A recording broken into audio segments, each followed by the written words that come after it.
Boa, boa, galera. Tamo junto. O especial História das Copas do Mundo começa. Aliás, recomeça, né? Porque a gente tinha começado em 2021 e devido à minha mudança de estado e tudo mais, foi obrigado a parar. Parei acho que na Copa de 1950, se me falha a memória, ou 54.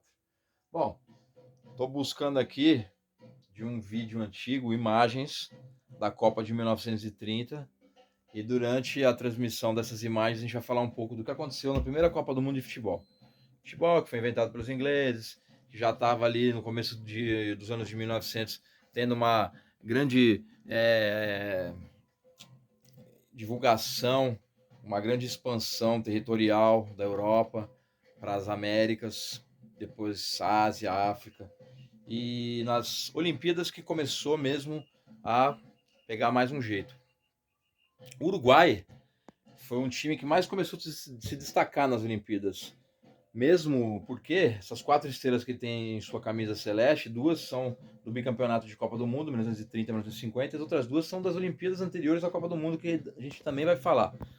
Bom, vamos lá. Tá legal?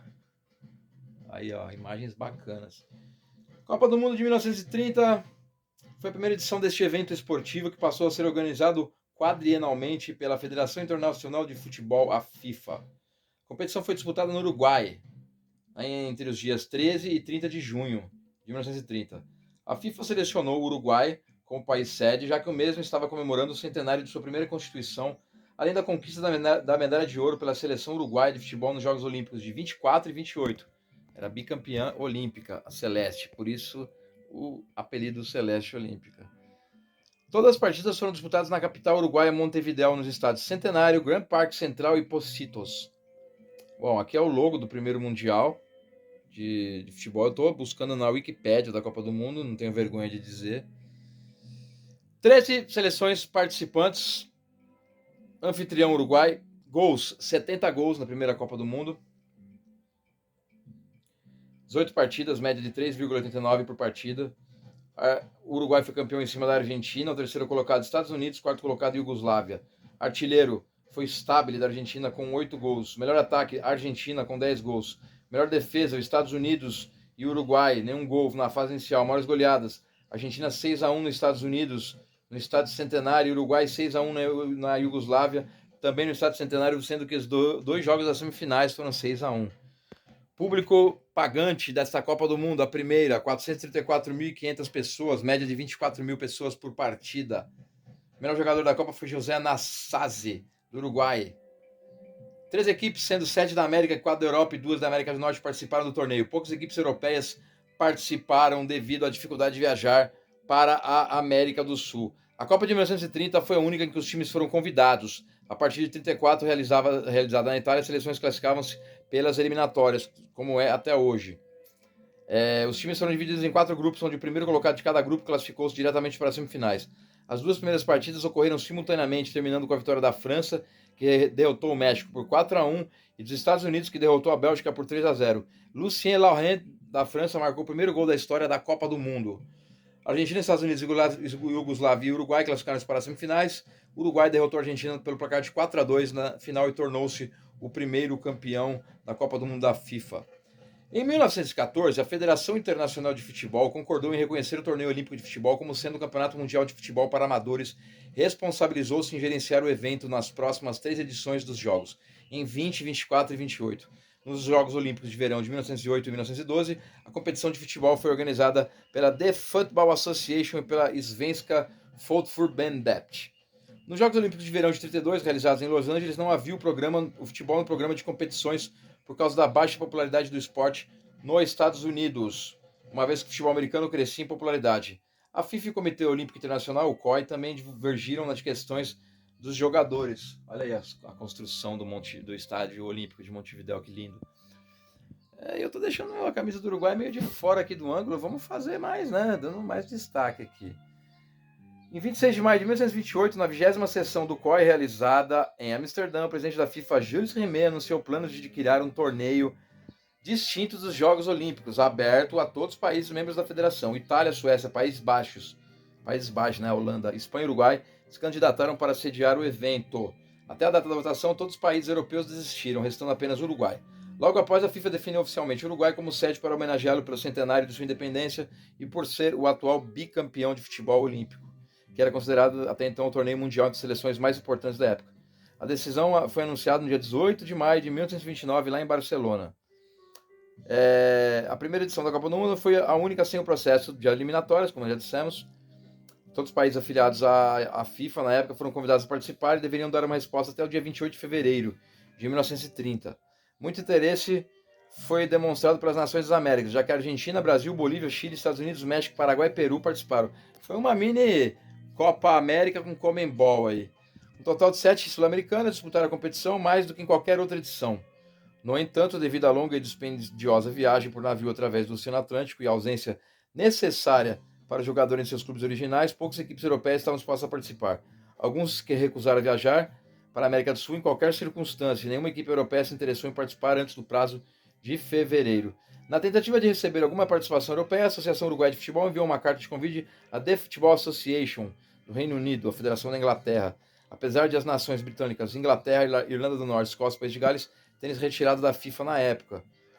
A proposta foi rejeitada pelo Comitê da Federação Britânica em 18 de novembro de 1929. 2 meses antes do início do torneio, ainda nenhuma equipe da Europa havia demonstrado interesse.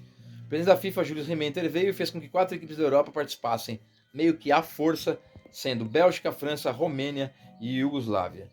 Os romenos, treinados por Constantin Radulescu e liderados por Rudolf Wetzer, participaram da competição após a intervenção do recém-coroado rei Carlos II. Ele selecionou a equipe pessoalmente e negociou com os seus empregadores para assegurar que os jogadores ainda garantissem seus empregos ao retornar. Os franceses entraram na competição após a intervenção pessoal de Jules Rimet, que também era francês. Mas o goleiro Manuel Anatole e o treinador da equipe Gaston Barrault decidiram não realizar a viagem. Os belgas participaram após o vice-presidente da FIFA, Rodolphe Seudryers, convencê-lo a participar, que era belga. Olha a galera aí, ó, chegando.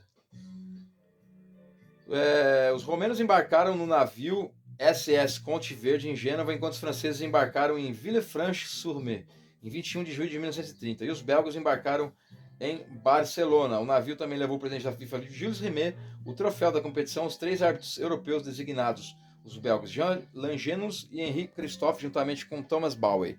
A equipe brasileira embarcou quando o navio atracou no Rio de Janeiro em 29 de junho, antes de chegar ao Uruguai no dia 4 de julho. A Iugoslávia viajou através do navio de vapor Florida de Marcel. E a galera aí, ó. Alguns grandes jogadores aí. Santos Iriarte. Na Iugoslávia havia dúvidas sobre a participação do país no início, uma vez que os croatas decidiram boicotar a seleção nacional. O rei Alexandre I evitou que fosse feito o mesmo. Os funcionários da Associação de Futebol em Belgrado decidiram reunir apenas jogadores que atuassem no país, principalmente de 2 clubes rivais, BSK e o SK Iugoslávia. Os iugoslavos foram o time mais jovem da Copa do Mundo, com uma média de 21 anos de idade. Sua seleção, após sua primeira partida contra o Brasil, receberam um novo apelido, The Ictins, ou Ichachos, pela imprensa uruguaia, referindo-se à maioria dos sobrenomes de jogadores que acabava com Ik ou Vic, o que é bastante comum para os sobrenomes do país. Todas as partidas foram disputadas na capital Montevidéu, utilizando os estádios Centenário, Potitos e Parque Central. O Centenário, com capacidade para 90 mil pessoas, foi construído especialmente para a competição e seu nome vem da celebração do centenário da independência uruguaia. Foi o principal estádio da competição, sendo apelidado por Jules Rimet o Templo do Futebol. Templo do Futebol desde 1930, que já abrigou tantos e tantos clássicos entre Peñarol e Nacional, outros grandes clássicos uruguaios e sul-americanos, finais de Libertadores. O estádio abrigou 10 das 18 partidas da competição, incluindo as semifinais e a final. O restante das partidas foi disputado no Parque Central e no Potitos, com capacidade de 21 mil pessoas. A grande maioria dos jogadores convocados atuavam em equipes nacionais, né? Aí fala também de alguns árbitros aqui. Eu não vou ficar também falando o nome de todos. As 3 equipes participantes foram sorteadas e divididas em 4 grupos, onde o grupo 1 conteve 4 equipes e os outros apenas 3. Na fase de grupos foram todas disputadas partidas todos contra todos. Vamos mostrar um pouquinho dos jogos aí para vocês. Caso houvesse parte na pontuação de um grupo, ao final de todas as partidas, uma partida extra teria de ser realizada. Os vencedores das semifinais se classificavam para a grande final, enquanto os perdedores disputariam o jogo de terceiro lugar. No grupo 1, O único a conter 4 equipes foram Argentina, Chile, França e México. 2 dias após a vitória da França sobre o México, a seleção francesa enfrentou a Argentina. Algumas lesões prejudicaram a equipe. O goleiro Tepot teve que deixar o campo aos 20 minutos e Laurent, depois de um confronto com Luiz Monte, passou a maior parte do jogo sentindo dores. No entanto, eles aguentaram a maior parte da partida, levando apenas um gol aos 88 minutos, marcados de pênalti por Monte. O jogo apresentou uma controvérsia quando o árbitro Gilberto de Almeida Rego encerrou o jogo 6 minutos antes do previsto. O jogo foi retomado apenas após protestos de jogadores franceses. Embora a França tenha jogado 2 vezes em 48 horas, o Chile ainda não havia disputado a primeira partida, quando enfrentaram o México no dia seguinte, ganhando por 3-0. Quer dizer que a Argentina e França, que foi a final da última Copa, já tem histórico do primeira Copa do Mundo, jogo com polêmica. A partida entre França e Chile teve o primeiro pênalti marcado na história do torneio, o mesmo foi defendido pelo goleiro francês Alex Tepot, da França, em 19 de julho, após cobrança do chileno Carlos Vidal, que não é o do Flamengo, aos 30 minutos. Na segunda partida da Argentina contra o México, 3 penalidades foram marcadas e convertidas. Durante o mesmo jogo, o goleiro mexicano Oscar Bonfiglio salvou outra penalidade. É o show da época. Após cobrança do argentino Fernando Peternoster. Guilherme Stabile marcou o primeiro hat-trick da competição durante a vitória da Argentina e o primeiro hat-trick da história das Copas. A classificação foi decidida na última partida do grupo, onde Argentina e Chile venceram França e México, respectivamente. O jogo entre Argentina e Chile foi marcado por uma confusão entre jogadores após uma falta de Luiz Monte em Arturo Torres. A Argentina venceu a partida pelo placar de 3-1 e avançou para as semifinais. Quer dizer, Argentina e Chile também é um jogo que, desde lá dos começos, sempre teve esse histórico, né? Meio de tumultos. Os jogos do grupo 1 foram França 4-1 no México, Argentina 1-0 na França, Chile 3, México 0. Chile 1, França 0, Argentina 6-3 no Chile, no México e 3-1 no Chile.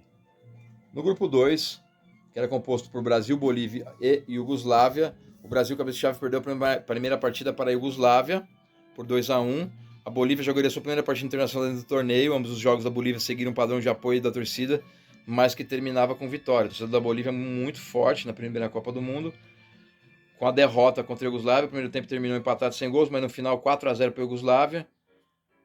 O Bolívia teve vários gols anulados. Contra o Brasil, quando as duas equipes jogavam apenas para cumprir tabela, o placar foi 1-0 para a seleção brasileira, primeira vitória em Copas do Mundo no final do primeiro tempo. No segundo tempo, o Brasil fechou o placar em 4-0. Mas a Iugoslávia se classificou porque tinha vencido o Brasil. A Iugoslávia 2-1 no Brasil, Iugoslávia 4-0 na Bolívia, Brasil 4-0 na Bolívia.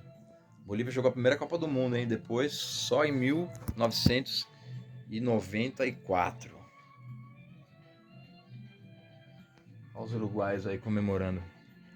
No grupo 3, que tinha Uruguai, Peru e Romênia, eu vou evitar aqui falar muitos detalhes, porque senão vai esticar muito o vídeo. Romênia 3, Peru 1, Uruguai 1, Peru 0, Uruguai 4, Romênia 0. Depois o grupo de Bélgica, Estados Unidos e Paraguai. Estados Unidos 3, Bélgica 0, Estados Unidos 3, Paraguai 0, Paraguai 1, Bélgica 0. E os Estados Unidos se classificou. O filme terminou. Eu vou dar uma voltada nele aqui para a gente não terminar o nosso vídeo com outros vídeos. Mas vamos voltar ali para a final entre Argentina e Uruguai. A gente vai falar aqui sobre as semifinais, que foram 6-1 e 6-1. A Argentina meteu 6 nos Estados Unidos, num campo encharcado, forte chuva. Os Estados Unidos tinham 6 jogadores britânicos. O gol de Monte na metade do primeiro tempo deu a Argentina vantagem de 1-0. No intervalo, no segundo tempo foi 6-1. Bom, os Estados Unidos, como sempre, apanhando em Copa do Mundo. Na segunda semifinal, Iugoslávia e Uruguai também. A seleção Iugoslava saiu na frente, mas o Uruguai virou para 6-1. As bolas da grande final aqui, ó, que legal. As vitórias de Argentina e Uruguai nas semifinais prosseguiu a diferença, fazendo com que a final fosse uma repetição do confronto decisivo do jogo final das Olimpíadas de 1928, de 2 anos antes, no qual o Uruguai venceu por 2-1 após uma partida de desempate. A final foi disputada no Estádio Centenário, aqui, ó, com as tensões aumentadas em torno da Bacia da Prata, quando os torcedores argentinos cruzavam o Rio da Prata com o grito de guerra Vitória ou Muerte, o que provou o apoio da torcida pela participação da seleção do torneio. Os 10 barcos destinados a transportar torcedores argentinos de Buenos Aires a Montevidéu apresentaram problemas e diversas outras embarcações sortidas tentaram a travessia. Esses tipos de detalhes a gente vai passar em branco. O estádio já estava com 93 mil espectadores ao meio-dia. Um desacordo ofuscou a preparação para a partida, já que as equipes não chegaram a um acordo sobre quem deveria iniciar a partida, forçando a federação a intervir e decidir que a Argentina iniciaria a partida no primeiro tempo e os uruguaios forneceriam a bola, intervendo os papéis no segundo tempo. O Uruguai fez uma mudança em relação à equipe que disputou a semifinal. Héctor Castro substituiu o Pellegrino Anselmo. O árbitro era o belga John Langenus, que apenas concordou em apitar algumas horas antes do jogo, tendo procurado garantias para a segurança. Um dos seus pedidos era que um barco estivesse pronto no porto dentro de 1 hora após o apito final, caso ele precisasse fazer uma fuga. Olha como o bagulho era louco, mano. O Uruguai marcou o primeiro gol com Pablo Dourado após um chute rasteiro ao gol. Vamos voltar mais um pouquinho aqui de novo. A Argentina, com o maior passe de bola, respondeu fortemente. Após 8 minutos, Carlos Peltieri recebeu um passe de Ferreira, finalizou para o gol e empatou. Pouco antes do intervalo, o Guilherme Stabile, artilheiro do torneio, marcou e virou o placar 2-1 para a Argentina. O capitão uruguai José Nassasi, o melhor jogador da Copa, protestou afirmando que Stabile estava impedido, mas o gol foi confirmado.